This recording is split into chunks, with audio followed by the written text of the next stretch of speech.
president has put out and been very transparent in the information he provided. So you're not winning the trust battle, are you, out there on this? Was Germany prepared? Was anyone prepared? Was China prepared?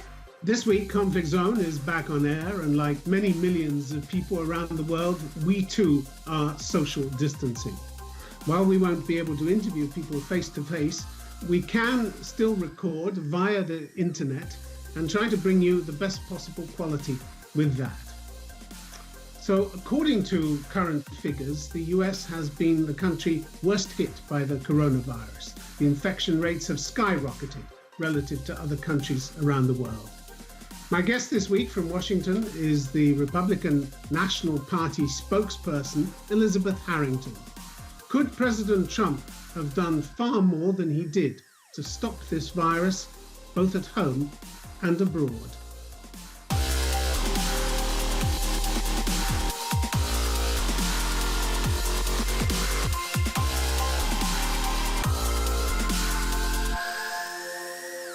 Elizabeth Harrington, welcome to Conflict Zone. Thank you for having me. You said on April the 19th that the president has moved with record speed to combat the coronavirus and bring relief to hardworking Americans. But there's been no record speed on testing for the virus, has there, despite all the false assurances that have come from the White House? We had this from your own governor, Larry Hogan from Maryland, who said the president's claim that states have enough tests to reopen is just absolutely false. Why is the president putting out false information?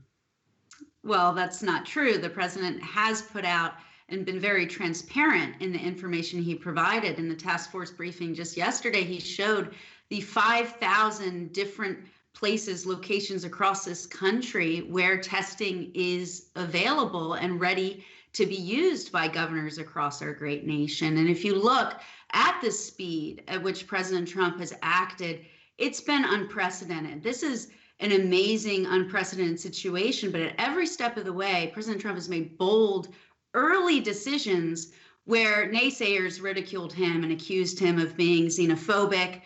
The World Health Organization said it would only bring stigma and wouldn't save lives with travel restrictions. Well, President Trump's been proven correct.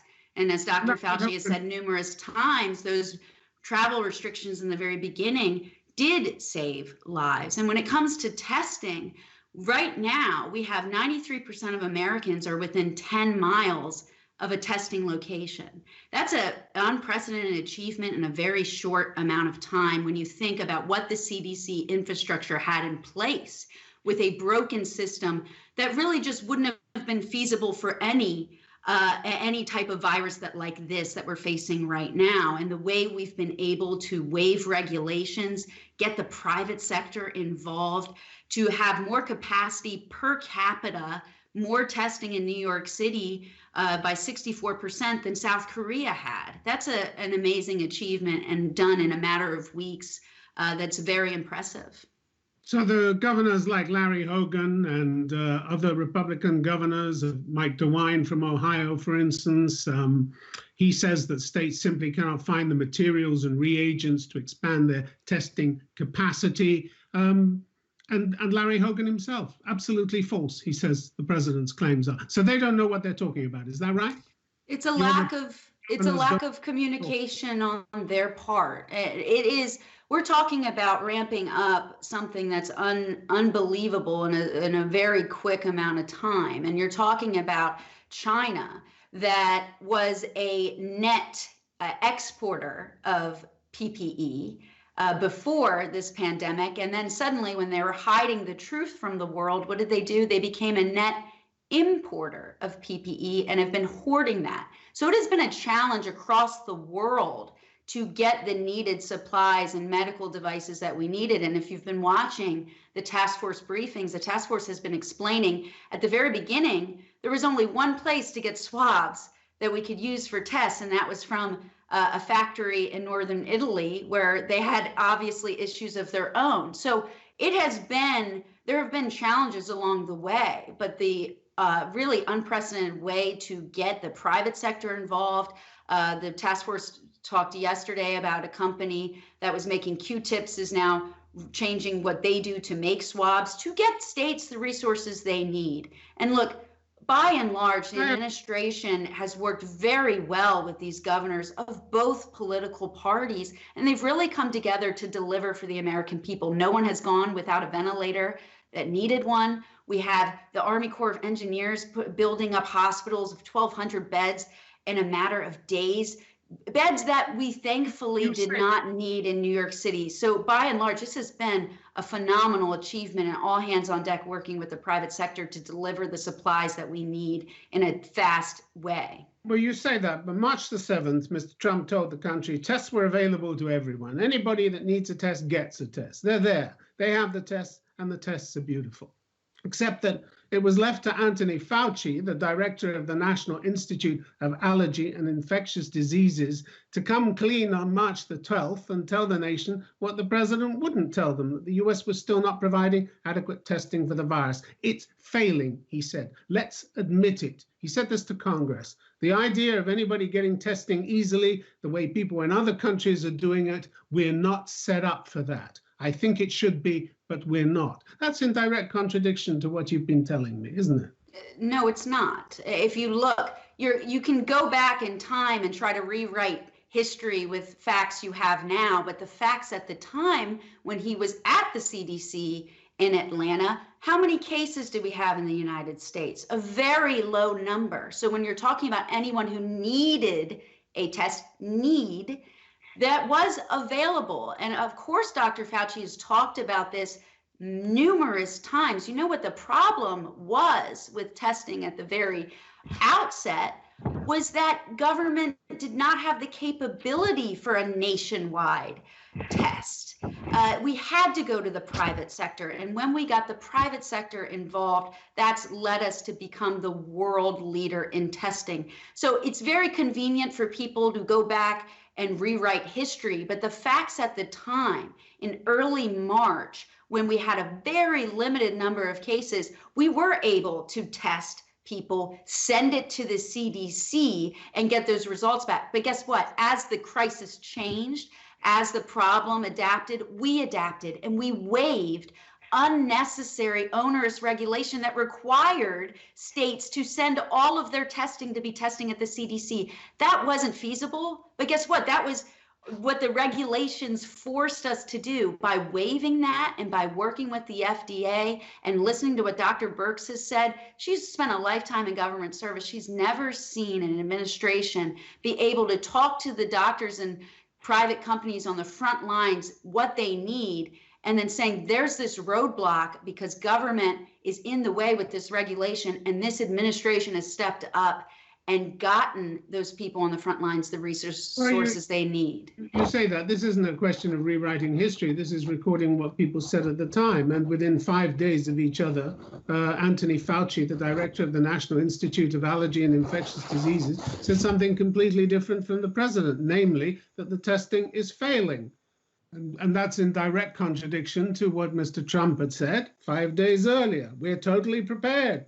He wasn't. The US wasn't totally prepared for this, was it? You yourself have admitted you weren't prepared for it because you didn't know it was going to happen.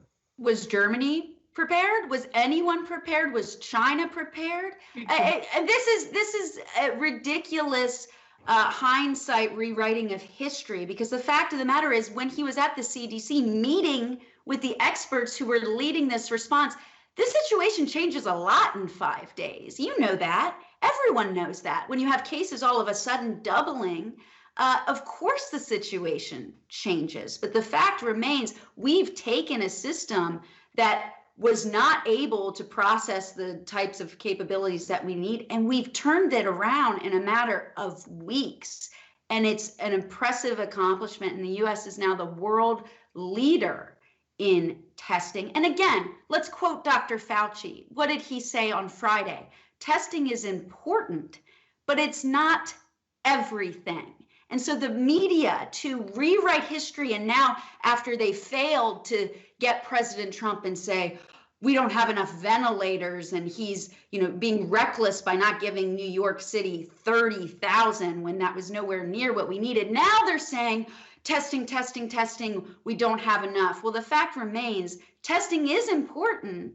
We have the capability to reopen our country, but what good does a test say today that you're negative and then tomorrow you contract the virus? It's just, the media is using this to attack the president when it's completely uncalled for, and they're completely rewriting history. His own team. You have Dr. Fauci saying... He was not attacking the president. He said if you had a process that was ongoing and you started mitigation earlier, you could have saved lives. But he noted there was a lot of pushback about shutting things early in the outbreak. That is not... Guess what? Dr. Fauci clarified those comments because it was a gotcha question, a hypothetical by CNN. Guess what he said the next day? You are misinterpreting what I said. Of course, a hypothetical, of course you can go back and say, if we would have done this or we would have done that. You know what Dr. Fauci said? Every step of the way, when we recommended mitigation, when President Trump said, okay, when. So that is when President Trump said, let's do 15 days to slow the spread. That's when President Trump said, okay, let's do 30 more days to slow the spread. So you are totally taking Dr. Fauci out of context. It's not accurate. And he cleared this up for everyone to say, and the media attacked him for it. And the media said, are you being forced to say this? Really denigrating the integrity of Dr. Fauci. And I think it's really irresponsible for people in the media to continue try to use people who are working 24 hours a day on this to try to say they have bad, ill motives. They have done an incredible job all working together. When the recommendations were presented to President Trump, he took them. And, ask Nancy Pelosi, what was she doing in February? She was saying, come to Chinatown. She wasn't taking this seriously. Oh, she should have been in Congress giving relief to Americans, and she's still holding it up. So don't tell me that Republicans and President Trump haven't acted immediately and haven't taken this seriously when we've seen delay after delay after delay from Democrats in Congress. How helpful was it, Elizabeth Harrington, to cut the funding for U.S. public health staff operating inside China by 2/3, reducing their numbers from 47 people in January 2017 to 14 by 29, thereby removing a substantial number of the vital eyes and ears installed in China that could have told you that this epidemic was breaking out? How helpful? China did not help us whatsoever, so it wouldn't have really made a difference about who was on the ground. They kicked out journalists. They disappeared doctors who were sounding the alarm. They, along with their allies in the corrupt World Health Organization, hid the truth about the virus for over a month, for 6 or 7 weeks, and allowed people to travel outside of China when they restricted travel inside their own country. It's amazing that they're trying to shift the blame to the United States of America when China, because of their corruption, because of their secrecy, because of their deceit, the entire world is suffering because of that lack of transparency and then lying, and the World Health Organization saying in January 14th that there's no human-to-human transmission of the virus. That was a disgusting lie that has cost millions of people their livelihoods. Great respect. The funding for U.S. public... That's accurate. I haven't seen the specifics of that fact, but Democrats and the media have been falsely accusing the president of cutting the CDC budget and everything else, and that's just not true. So I haven't seen those details, and I would suspect that this is not accurate as well. In 2019, what good would it do when China is kicking out journalists? In 2019, China's not sharing the information with us. China epidemiologist was impossible for this transmission to human. You had an epidemiologist who was actually inside China's own disease control agency, and the funding for that was cut last year. It beggars belief, doesn't it? I don't think the funding was cut. I don't think that's accurate. So when Trump says, I wish they could have told us earlier what was going on inside China, well, he could have done it earlier. He could have. Couldn't have. No, do American scientists control what Chinese labs are telling the world? It's just amazing that you're trying to blame America for something that China, they are the ones who hid the truth about this virus and let it escape and unleash around the world. And it's caused incredible amount of pain for not just the United States, but the entire world. And it's shameful, and we need to get to the bottom of it. And China needs to be open and honest about what exactly was going on, because their lies have really caused just a tremendous global economic plight, the amount of lives lost. And it's a direct result of a communist regime covering up their failures and not being honest with the world. It's certainly not a fault of America. You said you didn't know this was going to happen. The intelligence community's worldwide threat assessment in 2019 said, we assess that the United States and the world will remain vulnerable to the next flu pandemic or large-scale outbreak of a contagious disease that could lead to massive rates of death and disability and severely affect the world economy. Turns out to have been pretty accurate, doesn't it? But in 2018, you also closed the Global Health Security Office at the National Security Council, a body whose main job was to prepare for and prevent the kind of pandemic that we're seeing now.